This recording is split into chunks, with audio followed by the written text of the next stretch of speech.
Bare metal stunt అనేది first start అయింది. Okay. అంటే ఒక చిన్న మెటల్‌ని కట్ చేసి దాన్ని నీట్‌గా అవసరమైన సైజుల్లో దాన్ని లోపలికి తీసుకెళ్ళి అక్కడ ఎక్కడైతే రక్తనాళం బ్లాక్ ఉంటదో అక్కడ కరెక్ట్‌గా ఆ లెవెల్‌లో తీసుకెళ్ళి యాంజియోగ్రామ్ సహకారంతో మనం దాన్ని అక్కడ ఓపెన్ చేసేసి మళ్ళా తీసేస్తాం. అక్కడ స్టంట్ అనేది అక్కడే నిలబడిపోతుంది బాడీలో. Okay sir.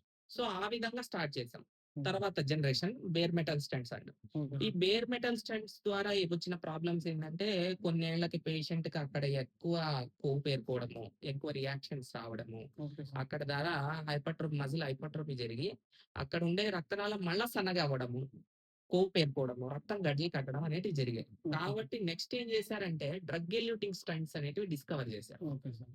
Drug eluting stents అంటే అక్కడ కాన్స్టాంట్‌గా ఈ హైపర్ట్రోఫీ గాని ఇవన్నీ బ్లడ్ క్లాట్ గాకుండా మందనేది రిలీజ్ అవుతూ ఉంటుంది స్టంట్‌లో. Okay sir. దాన్ని డ్రగ్ ఎల్యూటింగ్ స్టంట్ అంటాం. హుహు. సైరోలిమాస్, ఎవరోలిమాస్ అనే డ్రగ్స్ ఉంటాయి. అవి కాన్స్టాంట్‌గా ఆ పాలిమర్‌లో నుంచి రిలీజ్ అయితూ ఉంటాయి.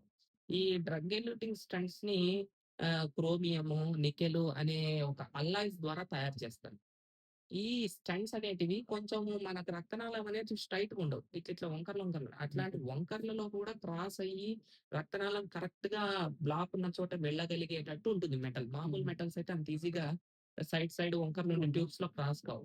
కానీ ఇట్లాంటి అల్లాయ్స్ అయితే ఈజీగా ఎక్కడైనా క్రాస్ అయ్యి అక్కడ రక్తనాళంలో బ్లాక్ ఎక్కడ ఉంటుందో అక్కడ ఓపెన్ చేసి పెడతాం. Okay sir. సో, ఇది next generation drug eluting stent అనేది. సో, ఇప్పుడు దాని తర్వాత ఇంకా నెక్స్ట్ గూడా వచ్చాయి. ఇప్పుడు బయో అబ్జార్బబుల్ స్టంట్ అంటాం. అంటే స్టంట్ అనేది లోపల రక్తనాళంలో ఒకసారి పెట్టిన తర్వాత అది 1 ఇయర్, 1 ½ ఇయర్ తర్వాత పూర్తిగా కరిగిపోతాయి. రక్తనాళంలో అక్కడ ఏదైతే కొవ్వు ఉంటుందో దానికి తగ్గడానికి టాబ్లెట్స్ పెట్టి దాన్ని తగ్గిన తర్వాత కొవ్వు అనేది సైడ్‌కెళ్ళిపోయాక ఆ రక్తనాళం అంతా నీట్‌గా హీల్ అయిపోయాక అది స్లోగా 1 ½ ఇయర్‌కి అట్లా స్లోగా అబ్జార్బ్ అయ్యే స్టంట్స్ కూడా వచ్చాయి. కాకపోతే దీంతో వచ్చిన ప్రాబ్లమ్ ఏంటంటే అందరి పేషెంట్స్‌కి ఇట్లాంటివి పెట్టలేము. కాల్షియం అట్లా ఎక్కువ ఉన్న పేషెంట్స్‌కి గాని అట్లాంటి పేషెంట్స్‌కి ఎక్కువ మంది పెట్టలేము. కేవలం సెలెక్టెడ్ కేసెస్‌కి మాత్రమే పెట్టగలుగుతాము. ఇది ఇంకా రిసర్చ్‌లో ఉండి మేబీ ఇంకా అడ్వాన్సెస్ వచ్చి ఇంకా అన్ని రకాల కేసుల్లో కూడా పెట్టేటట్టు వస్తే ఇంకా బావుంటుంది. స్టడీస్ అనేటివి జరుగుతా ఉన్నాయి. లేటెస్ట్‌గా అయితే ఇప్పుడు చాలా చోట్ల ఇప్పుడు మనం ఇట్లాంటి బయో అబ్జార్బబుల్ స్టంట్స్ కూడా పెడుతున్నాం. కాకపోతే సెలెక్టెడ్ కేసెస్‌కి. అన్ని కేసెస్‌కి పెట్టలేం.